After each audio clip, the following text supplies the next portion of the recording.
The graph below shows the gross farm income and production since 1990. That means 1990 is year 0. So I'm going to just relabel this axis. Year 10 would be 2000, and year 20 would be 2010. And then also we have gross income is the solid line, so I'm going to label that gross income. And this dashed line is production expenses. And then they ask us which statement best describes the given data. So I'm going to go through these one by one. The gross farm income reached a minimum in 2004. So I'm going to go to the gross income line and check 2004. That would be about here. And that does not look like that is a minimum. So I'm going to go ahead and eliminate A just based on that, because that does not make sense. That looks like a maximum. B says the gross farm income reached a maximum in 2008. I'm going to just stop right there and start evaluating that.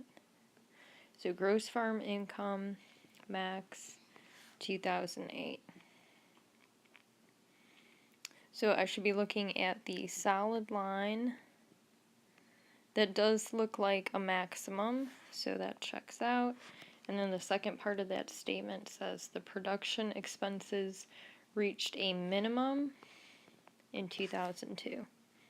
So let's go to 2002, dashed line. It looks like it's a low point, but it is not the minimum. So I'm going to say maybe on that, but I kind of want to cross it out. Let's see if we can find a best answer. C says the percent increase of gross farm income is greater from 2002 to 2004 than from 2006 to 2008. So let's go to gross income 2002. That's right there, to 2004. That looks like it goes about 3.5 squares, and each square is about 25. So that's probably about 60-ish. And then if we were thinking about the percent increase, I would have to divide by our first number, which is 225. And then the second part says 2006 to 2008. So let's look at that. 2006 is right there. 2008 right here. That looks like it's 4 squares.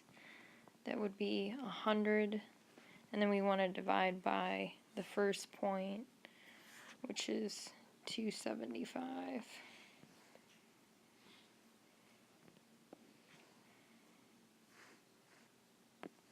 And that does not look like it's greater here than from the second part. So let's move on to D. D says the percent decrease of gross farm income is greater than the percent decrease of production from 2008 to 2010. So let's look at the solid line from 2008 to 2010. So we're talking about from right here to right here. That's about a little more than a square. So maybe about 30 divided by our starting point, 375. And then the second part of that statement is talking about the production expenses. So let's take a look at that. From 2008 to 2010. That's barely anything. I'm going to estimate it to be about 5. And we have to divide by our original point, which is 275. So I would say that this is definitely greater than the second number. So that checks out. So the best answer is D.